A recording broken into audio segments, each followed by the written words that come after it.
Hello everyone, and welcome to this latest episode of the Para Dressage Podcast, where I am very, very pleased to be joined by my good mate Liz Gregg. Hello, Liz.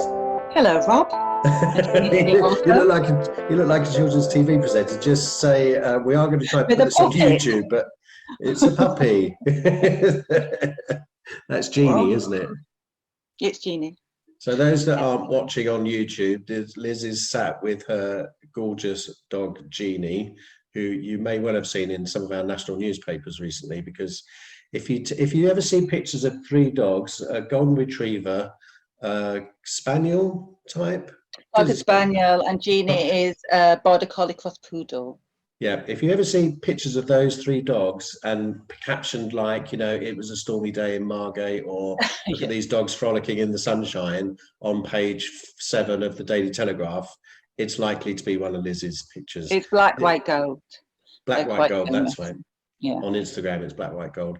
Liz is the FEI's main photographer. So if you've seen any pictures of para dressage or show jumping or reining, vaulting, any of the equestrian sports, chances are, if you've seen those on an FEI channel, chances are Liz has taken them. Not the main one. There's others too. No, Christoph, I know. We love Christoph. Of course, yeah, we love, yeah. But a lot of them are by Liz, and we're going to look. I've taken a lot over quite a few years. Yeah. Yeah. So Liz and I are normally together at Worlds and Europeans and Paralympic Games. We're going to be hopefully heading to Tokyo in a few weeks' time, 12 weeks' time, I think it is. But Liz, just tell us briefly, how did you get this gig? How did you get into photographing for the FEI like this? So I've always been a magazine photographer, so mainly women's magazines. And my partner used to do FEI TV and a lot of filming in general for the FEI. And I sometimes used to tag along to the better gigs, especially when they went to Las Vegas. The World Cup often used to be in Vegas. And one year I went along and I was sat next to the communications director, who started talking about a new project he wanted to do, doing portraits. And just through chatting and finding out that, I love portraiture, I loved animals, he decided to book me for quite a few of the photos. So that's kind of how it happened that I got lots of gigs then. I think it was just they wanted a photographer that wasn't purely sport, so I can do portraiture, I love reportage, behind the scenes photos, things like that. So yeah, I think it was just a desire to take a few different types of photos, not purely sports photos, that made Richard initially employ me, and then I got well into it and done many, many more since then. And the rest is history, as to say. But obviously, you and I both have a very special thing about para dressage in particular. I'm not to your level, but I've also worked across show jumping and dressage a little bit back in the day, but para dressage is really where our heart is, isn't it? What do you personally most enjoy about the para dressage scene and the reportage from that? I just feel more part of the community for some reason. I really like the people. I really like how the people are with their horses. I really love that it's often the para dressage where I get the photos of the real bond between the rider and the horse. There's just a real love there. And I get excited about those photos, I just feel there's somehow I managed to capture the more emotive elements of the sport. And I do genuinely really like the people. There's some people that I've met doing that are some of the best people that I've ever met, some of my favorite people. I just really like it. It's really special, I think. Does any I don't know how long you've been doing this for, but I've been doing this since 2013. So we would have met for the very first time in Herning at that Europeans. Yeah.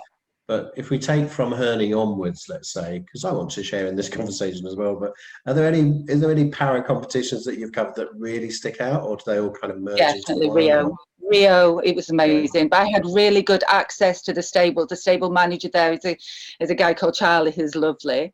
And because there wasn't many other photographers covering it as well, I think they were just more relaxed in terms of giving me some access that I might not normally get. And that is what I love, being able to do those photos in the stables and see behind the scenes. It was so special. I mean, some of the teams, they just were with those horses the entire time, and that's how I got the photos of riders and grooms and chef de keeps as a team, just hanging out with the horses, and the horses' heads would be constantly over the stable door, nuzzling, and it was beautiful, really a lovely time. It's the one I've enjoyed the most. Did you do London? Yeah, I did London. Okay. The access was not quite as good in London, and I think maybe also it's just that it's much longer ago, so maybe Rio just replaced it in my heart because it is more recent. There was another one that I loved, but it's before your time. The first ever, so we can't talk about that. Was 2011, I think, and I went with Olivia from the FBI, and we just followed two riders, and one of them was Stinner. Right. And she won, and I followed her from getting ready to actually competing, to coming out, to finding out her score, and it was just fantastic. And I just feel from that day, really, I've just felt a connection with Stinner. She's just such a fantastic person and fun to be with, and I just loved seeing her do that and how special it was to her. And so I think that's kind of where it stems from. My love of photographing the Para Dressage. Excellent. So what we're going to do now, and this is a bit of a test for the podcast, because we're going to look at some pictures. So for anyone who's listening, what you really need to do is, if you're listening to this while you're driving, then obviously you need to go back. Or if you're listening to it while you're out walking the dog, then you'll need to go back. But what I'm going to do is I'm going to post 5 or 6 pictures onto the various Para Dressage Facebook groups. I'm going to post them on the Para Dressage Pod Instagram. So you'll need to look at those if you're listening. And also we're going to post this whole thing onto YouTube. And the link for that will be in the post that I normally put on Facebook that you'll know when I post a new episode. So look out for those pictures, basically, because what I wanted to do is pick 5 of my favorite pictures and just get Liz to talk to us through the background, the story behind them. What was it about that scene that made that opportunity stand out and stuff like that. So you will need to look at those pictures on Facebook either before you listen to this podcast, ideally while you're listening to it. But like I say, they will be there. So I'm just going to quickly share my screen. This is proper Zoom stuff we're doing now, by the way. So here we go. I just have to do the usual Zoom question. Can you see that, Liz? I can see it, yes. Excellent. So this first picture is of Georgia Wilson from Great Britain, who's just won the gold medal. I think it was the Grade 2 freestyle at the European Championships in Rotterdam back in 2019. So Georgia's in the middle. She's got Peppo Pugh to her side, who's got the silver, and then Nicole Dendonk from the Netherlands, who's taken the selfie. This is a really lovely picture of a really special moment, isn't it, Liz? Tell us about, how did you get this one? What as a photographer at a major championship, what's your access to people like this when they're having a medal ceremony, for example? Okay, so what happens is it's basically a bank of photographers all facing this way to get the photo. And I've never been overly comfortable photographing next to lots of other photographers, because I almost feel, what's the point in getting the same picture as many other people? It's already been taken, they're very skilled photographers, they will have done an amazing job, so why do I need to get the same photo? So I'm always looking for is to get something a wee bit different, and it's why actually I don't always go into the position that others are in, and sometimes go in the stands behind and shoot down, so actually the photographers are also in the photo that I take. But this time I was with the other photographers, and this was, I suppose, after the actual giving of the medals, And the fact that Peppo is always amazing. So I always know that Peppo is going to get the other people on the podium together. He's just such a lovely, warm person, and he always wants to congratulate the other people and get a closer photo together. And just the fact that they did a selfie, you know, it has happened a few times before, and it's just lovely. And they're genuinely happy, and they're genuinely happy for each other. And everybody's face in that picture is just beaming. I really like it. And then another thing to point out actually is that the background of this picture, what you often don't like is when the stands aren't full behind. And for this one, I think there was lots of people watching, but because that was in full sun, the people were in the stands behind me. So what I made sure that I did was use a narrow depth of field, and actually it's become quite pleasing because you got this sparkly bokeh in the background. We got a bit of blurry flare coming in at the side. I do really like every element of this photo. I'm really pleased with it. It came out really well. But what I'm mainly always looking for is expression, reaction, emotion, you know, faces, and then I just try and build a composition, pleasing composition around. I mean, you mentioned that you don't like being in among all the other photographers. Does it get very competitive, or do you just I don't like that actually. It's nobody else's fault. It is purely the I genuinely just don't see the point. I'm like it. So I also work for magazines and sometimes newspapers, and I'm like it there as well. There's just something in my head that says, what's the point in being in the scrum where there's many other skillful photographers there who are gonna get the photo? Why do I need to try and get the same photo that they're getting? You know, that's all.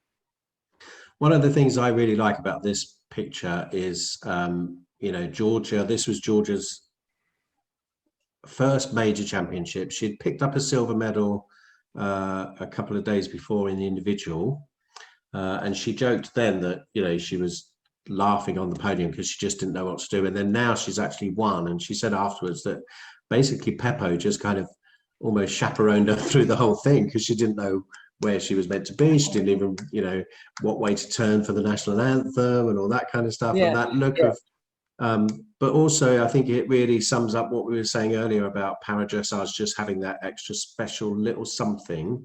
Is I don't know that you would get 3 people genuinely happy for each other and themselves. I think that's it, isn't it? You can just see it is so genuine. I mean, Nicole also is an amazing person. I've got really great photos of her in the past also. And there's a genuine warmth. You know, it's hugely competitive. Each one of those 3 wanted to win. You know, Peppo and Nicole will be slightly disappointed that they didn't, but in that moment, everyone is pleased for everyone else who's on that podium. Totally. That's really totally. You know. I love that too. Excellent. Okay, so we'll move on to the next picture, hopefully, if my slideshow skills work. Come on, Rob, you can do it. I know I can do it, but maybe I can't. There we go. So this next one, obviously, you've mentioned Stinner before, but could you just tell us a little bit about this picture? This is also, as well as it being a special moment for Stinner, I just remember this as one of my favourite moments of taking photos, and even if I'd not taken the photo, to be a part of this moment and to have been there was amazing. Like her emotion and joy was so real. Like my heart just swelled at this moment. It was amazing. So what happened was, it's in Rio, and I was taking photos as Stinner was still on the horse after competing, waiting to hear the score. And then she heard the score and she'd done fantastically well. Did she get the silver? I think bronze, but it was her first Paralympic. Okay, and her friend Benedict, who I think was being her groom also, just ran up and just grabbed her off the horse and then just started running around, and everybody else was hugging. And the fact that Stinner looked at me at this moment as well, it was just beautiful. I just loved that. I caught this for her, you know, like she'll remember this moment forever. It was so big. It was lovely. Lovely. Like I was actually tearing up also, you know, I was shaking a bit. Like some of these photos are a bit out of focus because I was just so excited. It was fantastic. It's so mad, but it's so, like you say, it's just that being, you know, you and I both have a role that is very much on the periphery, but at the same time we've just got to know these people over the years, these riders and the new ones that are coming through, and you know, all that kind of stuff, and you get to know people and then you see them. So this picture of Stinner, just for anyone who's listening in the car or something, what we've basically got is Stinner looking directly into the camera while she's being held by, I'm assuming that's Benedict with her back to us. And then there's another chap, I can't quite see on his lanyard who he is, but obviously a member of the Danish team, and they're all hugging, and Stinner's looking directly into the camera. You can see the tears in her eyes. This is literally the moment where she's just found out she's finally won a Paralympic medal, and you have to understand Stinner's journey, which we covered in a previous podcast, but basically, you know, she won Europeans in 2011, a shoe-in to go to London and probably win at least one medal of one colour there. And then Snerves, her horse, died in the run-ups to those games, so she missed out on London completely. Did well at her home Europeans in 2013, pretty disastrous World Equestrian Games in 2014, not a brilliant Europeans in 2015, and then got to Rio on Smarties, her horse, who then didn't pass the vet check. So we were all in Rio, and on the day of the vet check, we were like, oh my God, this Stinner's not passed the vet check. And we thought, oh no, don't tell us that she's not going to compete. So anyway, nightmare time, won a medal at last, and that's that absolute split second of reaction, isn't it? Is it easy to get this kind of backstage access? I guess it is for you as a photographer. And it's not always, no. And the reason that I sometimes get it is because I'm taking the photos for the FEI. So I am lucky enough to sometimes get access that other photographers don't get.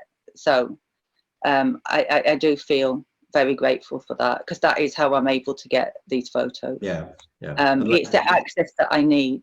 I do actually prefer, and the riders know this, I do prefer getting the behind the scenes photos. I obviously do some of the sports photos, and it's lovely to watch, but it is these ones that I really love, and to be able to get them, I need that access. So it is really lucky that I'm there taking the pictures for the FEI. So sometimes they can secure me the access, sometimes they can't, but Rio, I was very lucky. I had really good access, and that's why it's a collection of photos that I really love and I am proud of. But it, you know, other people wouldn't have been able to do it because they didn't have the same access to it. Excellent. Natasha, we love Natasha. This is like an episode of a fan club, isn't it? So this next picture that I've just brought up, this is a picture of Natasha Baker, again, in Rio, in tears. We do a lot of crying at these competitions. I often say that I've got sunscreen in my eyes. But anyway, Natasha's obviously just won one of the 3 gold medals she picked up in Rio, and she's in that moment reaction, but it's also just so beautifully framed by her horse's neck and head. So again, just tell us the story about this shot, Liz. It's again, I got it because of the access. She found out Scar had just got off the horse and looked at me as she reacted like this. This is pure joy. This is not Natasha being sad. No. We've joked before that I often seem to get pictures of her crying, but she doesn't mind. It's fine, you know. And again, I do also, I hang around under horses' necks quite a lot. I really do enjoy this framing, and I think this one works for me as well because the reins are also part of the frame, and she's looking at camera and it's real, and you know, I love capturing this moment, and hopefully I think that she loves it as well. Yeah, it's great. Her and Stin are actually really good friends as well. It's funny that we put 2 of them together, because often as they're waiting to go in the medal ceremony, they will be having a laugh together. Yeah, it's cool. What is it about, you know, from a purely photographic point of view, how important is that framing aspect? really, for me, I love pleasing framing. In fact, probably when I first started taking photos, I was looking for composition first and foremost. That's what amused me, and things like reflections and pleasing frames and stuff, but like puddles and mirrors and shooting through foliage and things like that. For some reason, the composition really attracted me. And then as I got more confident, and I'm talking, this was when I was like 12 or something. As I got more confident, I would start then waiting for something to happen in that frame that really set it off well. So it used to just sometimes be, pictures of people blinking or turning away inside a pleasing frame, but photos like this, it's got both elements in. It's a great moment. Somebody's looking at camera and it's got a pleasing frame. When you're taking pictures, you're trying to draw several elements together, so there is a lot of waiting, and it sometimes involves quite a few shots as well. I mean, you don't want to have a great picture, and when you look back, it's all of somebody blinking. Yeah, I mean, that's one of the other things about your job, isn't it? And to a certain extent mine as well, is so much of what you do is in the editing. It is, I when we're at a competition together, my job's normally finished by about 7 or 8 o'clock in the evening, because I do my interviews on the go, and then I write my piece up and I get it edited and I send it off to the FEI and I'm done. But you're often sat at your computer, literally just going through hundreds upon hundreds upon hundreds. It takes a long time. Yeah. Just to pick that. It can sometimes be really difficult, actually, because I've been taking pictures, for hours and hours, because sometimes like 12 hours or something, and then it's still not finished. Then you have to sit and go through the pictures, and some you have to pick a small selection within the hour, so there's things to go out on social media. And it's not just about selecting them, it's then about putting the metadata in there and things, and then going through the rest, so there's some more photos that can go up first thing the next morning. So in a way it's the bit that is most difficult for me, because you really just do want to relax at this point, but I can't. It can be quite wearing, this bit, but exciting sometimes as well when you see what photos you've managed to get in the day. Well, I was going to say that's the other thing that you and I think it is genuinely a photographer thing as well, more than a journalist thing, because I can't ever imagine me turning around to someone and saying, "Oh, look at this paragraph that I've just read. It's really beautiful." Whereas photographers all the time, you're always like, "Oh, look at this one. Look at this one. Oh, look at this. Look at this." So and I've often got Emma over my shoulder looking as I go through them. So Emma, who does the social media, goes, "Send me that one. No, send me that one." So I'm trying to send things to Emma as I go as well, while I'm looking for ones for other people. It's funny, but it's cool. I like that. I do like doing jobs when Emma's with us as well, because you feed off her excitement. She loves it too. Yeah, it's really cool. Have you, just as a quick aside before we go on to the next picture, but obviously if you're not photographing horses and celebrities and the like, you've got your dog photography as well, but have you always been an animal person? Have you ridden? Are you a horsey person as well? Or? I had a few lessons. So I went actually and did some pictures for the FEI ages ago. I think it was 2009 in India, and it was a story about the Marwari horse, these horses that have ears that go in. Oh, yeah. And it was a fantastic place. I loved it. And they got me to have a ride on one of these horses. And I've sat on horses before, and I love them. They're beautiful. I just hadn't had lessons.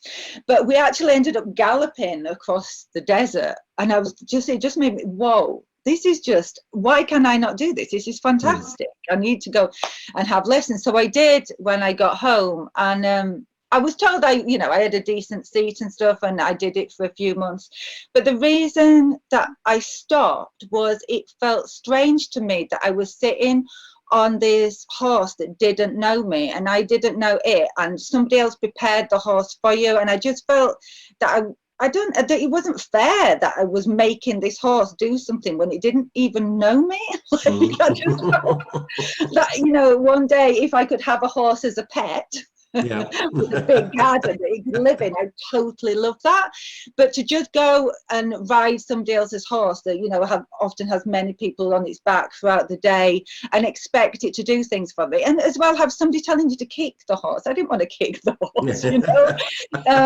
It wasn't right, but I'm glad that I had a go, and I found out that I'm quite good at sitting on a horse, and I even did some jumping within a few months. I quite quickly was doing jumping because I was really comfortable with it, but not comfortable with having no relationship with a horse that I was then demanding things of. Fair enough. I think that's perfectly fair. I rode a horse once in back Queensland, Australia, and neither of us liked it. So how long did that last? I think it was like one of those guided hour-long horse rides through I was staying on a sheep farm for a few days, but I always joke that I've ridden a horse once and neither of us was very happy about it, but one day I'll get back on and have lessons. But anyway, so moving on then, I'm going to try and get the next picture up. Here's the next one. So this is Australia's Emma Booth, again in Rio. This looks like, we'll just check the lanyard. Yeah, that's Rio. And kind of kicking back in the stables. So you like the stables, don't you? Yeah, I love the stables, and I love it because of moments like this. And in Rio, there was a few teams that just were out hanging out with their horses the entire time, and Australia was one, and the Netherlands I remember being another. I also got some amazing pictures of them. They were always sitting with the horses, and the horses were doing this with them as well, with their heads draping over them. But there's a tenderness to this photo, like, look at that horse, just such love, like really cuddling into Emma. It's so sweet, and it's part of a series as well. There was quite a few that I took at the time. I got way overexcited because it wasn't just with Emma. The horse was also loving, like, the groom that you can see in the picture, and you know, it was a whole team there, and horses just like hugging the people. You know, I just like to see that they love their people. That makes me feel good that I can see that the horses love their people. Excellent. Now, this is a gorgeous picture. And of course, it was Emma's first Paralympics as well. So it was rather special moments to capture. Do you get to share pictures like this with the riders, or are they? Yeah, you do. Hopefully, I have got the email addresses or, you know, Instagram accounts of most of the people that I photographed. So I send them after, and sometimes if there's a picture that I love and I don't have the person's details, I will then try and search for it so I can send it, because it just seems a shame that the people that it's going to mean the most who don't get the photos. So and then, you know, sometimes people, like, ages later will think to get in touch, and then I let the photos out and send photos. It happened the other day for Anita Johnson's friend, a Swedish rider, who I've taken so many nice photos of. Like, she is so great with her horse, dear friend. Her friend got in touch wanting some photos that she can use to give Anita as a present. Oh, nice. So I always do try and send them, Yeah. Excellent. And then our last one, I'll just click on, is this. This is a bit of a classic. This has popped up a lot of times, but this is... a lot, yeah, this is Germany's Stefan Zeibig. And again, I'm assuming this must be, is this Rio as well? Yeah. This is Rio. I picked all Rio pictures. Oh, well, that's... Apart from one. There was one from Rotterdam. Yeah, that's right. But just tell us, so this is a picture of Germany's Stefan Zeibig, who I think is a grade 4. But he's on a bike outside his stable. You can see his prosthetics on his legs and everything. But again, it's just a really lovely horse and their rider, isn't it? I love this picture, actually. He looks bionic. I love, in fact, from all the riders, that yes, they have a disability, but I try and show it with strength. Look how strong he looks. He's like the bionic man, you know, that his disability is not a hindrance at all, you know. Like, he's fantastic, and also has an amazing relationship with his horse. And after this, I did photos of him walking the horse to graze it, you know. he does a lot with the horse. Like, he's one of the riders that does have that really special connection, which is, again, what I'm always looking for. But again, the German team hang out a lot with their horses. And somebody who didn't compete here, though, actually, is Angelica, who's one of the first Para Dressage people that I photographed. And she was there as a volunteer, but not riding. But she's a German rider that I like. She's fantastic. I love Angelica. But Stefan is, fantastic. Always lovely to watch ride. And, an excellent person. Yeah. And again, just a really nice picture that just shows that even at the height of, a competition like a Paralympic Games, and hopefully we'll get some shots like this in a few weeks' time in Tokyo as well. But, despite all that pressure that the riders are under, despite all the hype, all the 4 years of training and planning and all that kind of stuff, you still have these human moments of just chilling out with your horse or your mates. Yeah. Isn't it? Which are genuinely enjoyed, you can see, like, Stefan didn't have to go and graze his horse. There's people that could have done it, but he wants to do it, and enjoys doing it. And I enjoyed, like, getting to walk with him and hang out, and it was lovely. So very cruelly of me, but if you had to pick one of those 5 that we've just looked at as a favourite, which one would you pick? It's so difficult because he did pick lots that I do really like.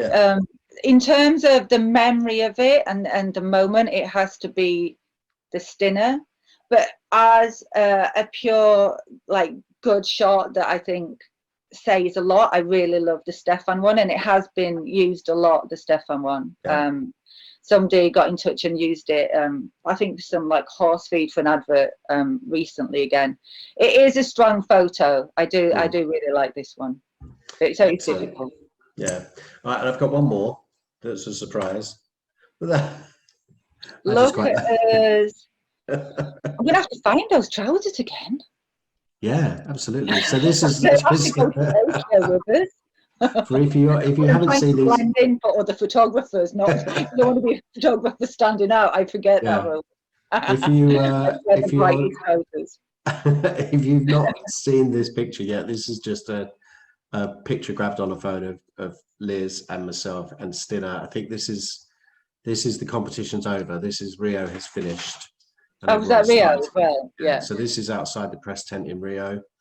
And you've got Stinner's just picked up her 2nd bronze medal in the freestyle, but also we're now finished. We're packing up and ready to go. Who took that? I think I just shoved my phone in the hands of someone in the crowd. It might have been one of Stinner's mates or family members, and just said, "Quick, grab a picture." But, thank you, whoever took it and caught that moment for us.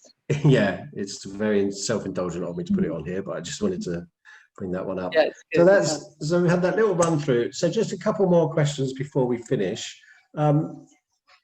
Obviously, you've got the best in cameras, you've got the best in editing, photography, and all that kind of stuff, which most people don't have. And nowadays, most people's cameras are their phones. But can you just give us 1 or 2 little tips that would help us take better pictures on our phone? Is there, like, something really obvious that we're all doing wrong? I just think you have to look at everything. I think often the mistake people make is they only look at the person or the dog or whatever that they're photographing, and they don't look at what's happening in the background, and they don't look at what the light is doing.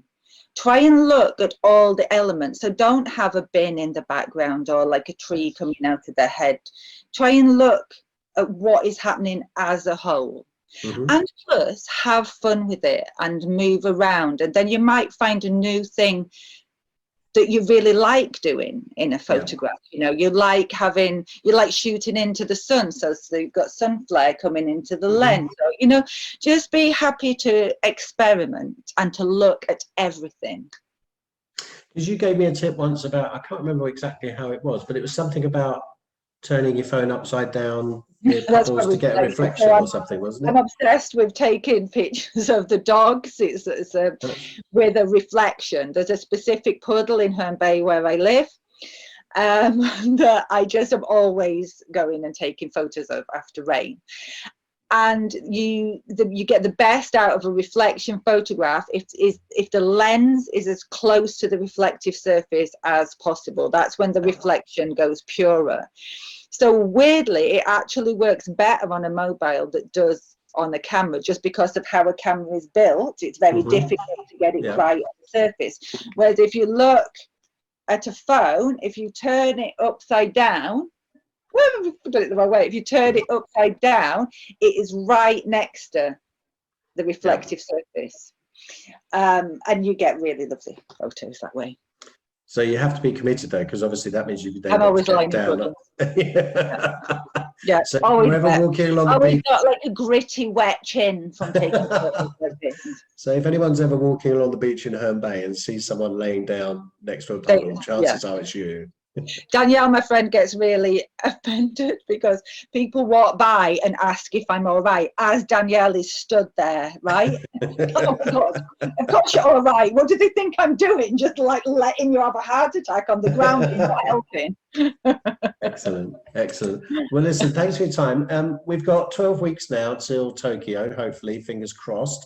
What are you most, now obviously it's going to be a very different game. So we're used to, from our Rio experience of, a little bit of downtime, a little bit of time to explore maybe. There's going to be none of that. We literally go airport, hotel, venue, hotel, venue, competition finishes, back to the hotel, next day flying home.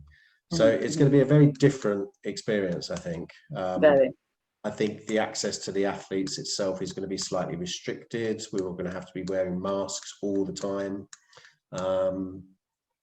What sort of challenges does that bring you from a photographic point of view?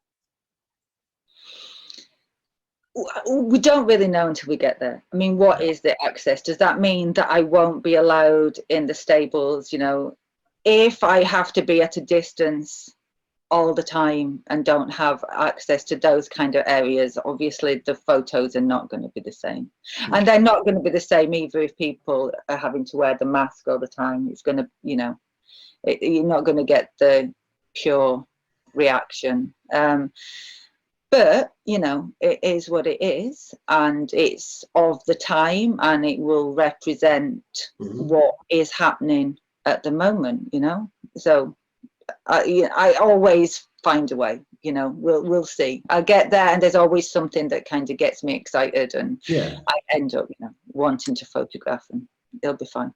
And there is a bit of excitement. I will confess that when I first read the protocols and, heard about, my original plan was to go to Tokyo and then stay on for a few days, because the competition is at the beginning of the Paralympic Games, which normally it's towards the end.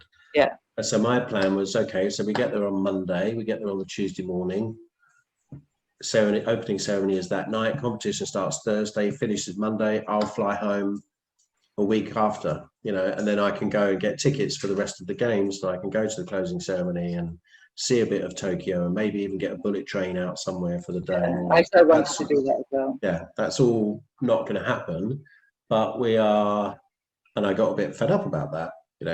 Talk about first world problems, but now I kind of am quite excited about going to the COVID Paralympic Games. The Paralympic Games that are being held in COVID time. It's history, isn't it? It's history, exactly. So I'll be writing about it, and you'll be doing the pictorial record of the historic games. I mean, how lucky are we? It's just brilliant. History. It really is. Yeah. We'll find a way to represent it and make it interesting, and I'm looking forward to it. Yeah. It'll be fantastic no matter what. We're going. It's great. I'm just so happy that we're going. Yeah. Excellent. And together. Yeah. And with Vanessa as well. I know, which would be brilliant. Yeah, Vanessa from the FEI. Yeah. No, it'd be lovely. Excellent. Well, listen, thank you very much for your time, and thank you everyone for listening. If you, like I say, this was a weird experiment. It might have been a bit self-indulgent, I don't know, but the pictures are on Facebook, the pictures are on the Para Dressage Pod on Instagram. It will be on YouTube, and I'll put the link in all the social media channels. Liz, just give us a reminder of what your social channels are if people want to see your There's so many. Gorgeous dogs. Sorry. Okay, for the dogs, the big account is at blackwhite.gold on Instagram. Blackwhite.gold. But there's also a Liz.Gregg, you know, and but Black White Gold, I think people will enjoy that. Yeah, Black White Gold is well worth a look. And lizgregg.com for all of your horsey pictures, I think, isn't there? There's a lovely equestrian. Yeah, I recently did a new page on my website, lizgregg.com, for the equestrian photos. Because previously, basically the FEI is my only equestritrian client, I totally love it, but I just never thought to try and get and be like, why not? And I recently thought, let's do a page, let's see what comes of it. So there is a whole page dedicated to the equestrian photos on there now. So Liz.Gregg, lizgregg.com. Lizgregg.com, Greg with 2 G's on the end. Like the bakers, absolutely. Although we're a global audience, so I know. They want Greg's the baker. Excellent. Well, listen, everyone. Thanks ever so much for listening. I hope that was enjoyable for something new. Thank you again, Liz. Thank you, Rob. I need to find my music again. See you in Tokyo, and I'll find my music and play us out. Thanks everyone for listening. Tell your friends. Oh, I did the music. Here's the music. Oh, there's no music. I'll have the music on. We'll just call that a big old natural end to a podcast. Thanks very much, everyone. And we'll see you next time. Thanks a lot.